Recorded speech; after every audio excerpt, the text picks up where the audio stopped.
Nama saya Kelly Nikoli. Kami dari kelas 11A. Dan pada tanggal 23 Oktober 2024 ini kami akan merekam perjalanan field trip kami selama di Bandung. Di sini anak kelas 10 dan anak kelas 11 berkumpul di lapangan sekolah Pasung. Kemudian kami melakukan perjalanan kami.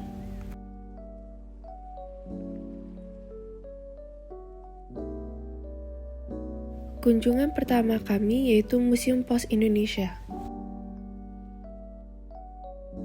Di sini kami bisa mengetahui sejarah-sejarah dari Museum Pos Indonesia.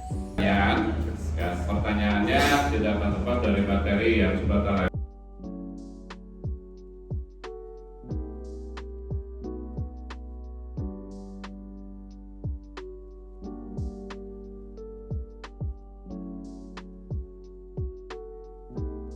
Setelah kami berkeliling di Museum Pos Indonesia dan mengetahui sejarah-sejarahnya, kami melakukan wawancara secara langsung dengan Pak Janjang.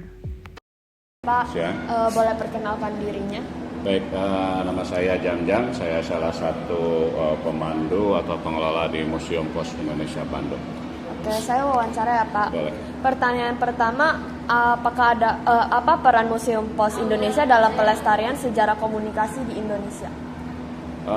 Peran Museum Pos Indonesia dalam melestarikan sejarah komunikasi di Indonesia ya. Di sini kami mencoba menampilkan sejarah perkembangan komunikasi yang mungkin oleh beberapa pengunjung tidak pernah mengalami pada saat-saat itu. Contohnya adalah komunikasi yang pernah terjadi dari masa kerajaan ya. Ada yang namanya komunikasi lisan, ada yang namanya komunikasi tulisan. Walaupun komunikasi lisan itu masih berlaku sampai saat ini. Contohnya adalah komunikasi lisan yang dilakukan secara berteriak karena lawan yang diajak komunikasi sama kita itu jaraknya jauh. Itu bukan hanya dilakukan pada masa kerajaan, tapi masa perang sampai masa saat ini pun masih dilakukan. Nah, sedangkan komunikasi tulisan, surat menyurat, itu memang yang sudah ada dari masa kerajaan sampai saat ini. Walaupun untuk saat ini hanya beberapa orang yang masih melakukan komunikasi secara tertulis, ya, secara tertulis. Nah, kemudian setelah komunikasi dengan dilakukan berkirim surat, kami pun di sini menyampaikan bahwa dulu ada yang namanya telegraf. Nah, telegraf itu masih tertulis ya, tertulis walaupun dengan menggunakan alat ya, elektrik gitu. Kemudian ada komunikasi yang dilakukan secara lisan tapi dengan menggunakan teknologi ya, yaitu telepon ya. By phone komunikasinya itu kan lisan, tetapi orangnya jauh, tidak sampai berteriak. Kita bisa melakukan komunikasi, orangnya tidak terlihat, tapi seolah-olah orang itu, orang yang kita ajak bicara itu, kita ajak ngobrol itu berdekatan, walaupun wajahnya tidak terlihat.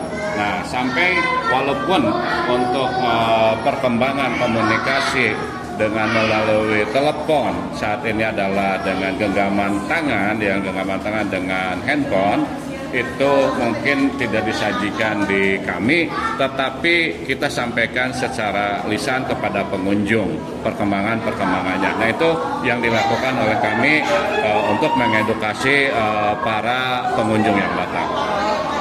Untuk pertanyaan kedua, bagaimana dampak teknologi terhadap pelayanan pos di Indonesia? Dampak teknologi terhadap layanan pos Indonesia sebetulnya kita memanfaatkan ya dengan adanya teknologi yang canggih saat ini. Contoh dengan adanya layanan keuangan. Layanan keuangan kita dulu dengan menggunakan wesel ya, harus ada resi. Bahkan untuk ke depan kita untuk pengiriman, untuk penggunaan resi itu pakai digital juga. Ya. Untuk pengiriman uang kita juga ada yang namanya layanan keuangan, ada yang namanya Postpay. Ya, jadi kita tinggal download di Play Store, nanti kita bisa mengirim uang ke berbagai bank atau kita bisa melakukan pembelian token, pulsa, kuota atau tiket-tiket hiburan ya, atau perjalanan-perjalanan, tiket bis, kereta api dan lain sebagainya. Kalau gitu apa aja kayak koleksi-koleksi yang penting gitu di museum ini?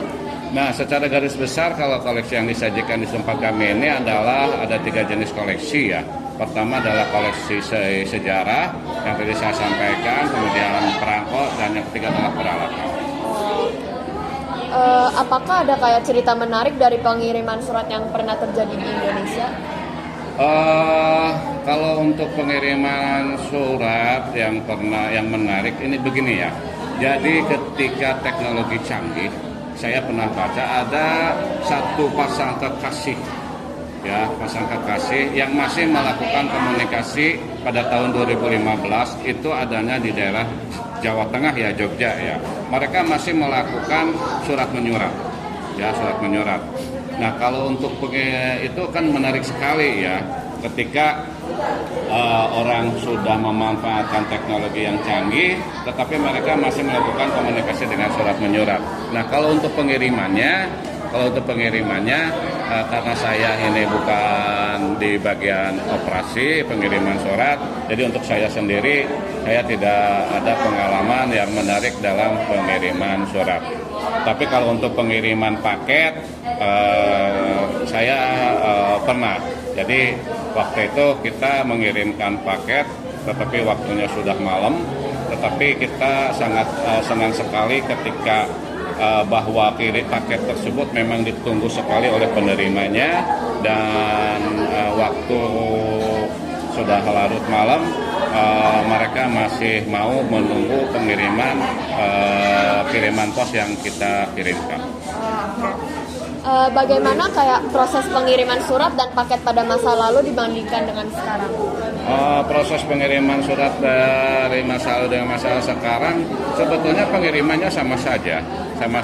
Artinya kalau dulu mungkin dulu banget gitu ya, kan itu pengirimannya dengan menggunakan kuda, menggunakan sepeda, motor, mobil. Sekarang pun sama.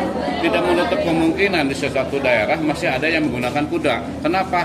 Karena medannya memang tidak bisa dilalui oleh sepeda, oleh motor, oleh mobil. Hanya bisa dilalui atau dilakukan dengan menggunakan kuda. Oke, baik. Terima kasih, Pak. Baik. Kemudian kami mengunjungi tempat selanjutnya, yaitu Gedung Sate. Semuanya, jadi kita sekarang udah sampai ke destinasi field trip kita yang kedua, yaitu Gedung Sate. Di sini kami juga dijelaskan sejarah-sejarah dari Gedung Sate, seperti kenapa bisa dibentuk dan kenapa dipanggil Gedung Sate. Daerah timur, namanya batu kali atau batu sungai.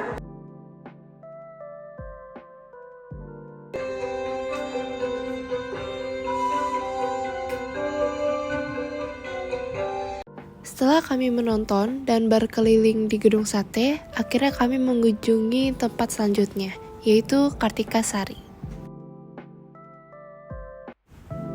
Dan akhirnya kami ke Grand Nirwana Lembang untuk tempat beristirahat kami.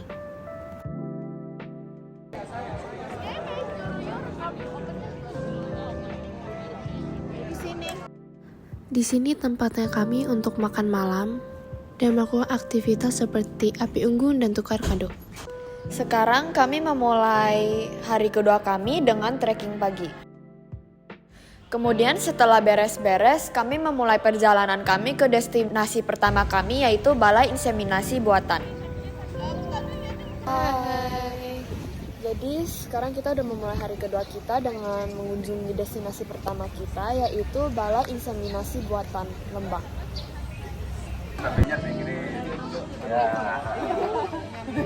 Yang tidak di-sexing dengan yang sexing itu berbeda. Di sini terdapat lab di mana kami dapat melihat proses inseminasi buatan. Kepastian keuntungan.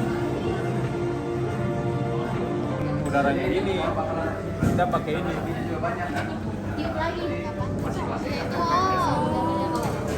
Biar kelihatan kan, sperma yang di bawah ini kayak gini. Reproduksi itu pakai alat ya berarti ya? Ya, pakai alat. Kunjungan pertama kami di Balai Inseminasi Buatan sudah selesai dan sekarang kami menuju destinasi kedua kami, yaitu BSI Tanaman Sayuran.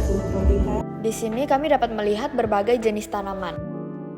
Kami juga dapat langsung mempraktekkan cara untuk menanam cabai. Kemudian kami lanjut keliling untuk melihat sayuran-sayuran lainnya.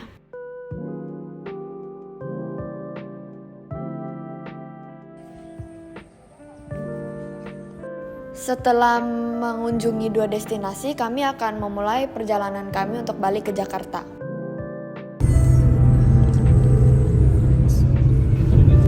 Hari ini pada tanggal 24 Oktober 2024, filter kita sudah berakhir.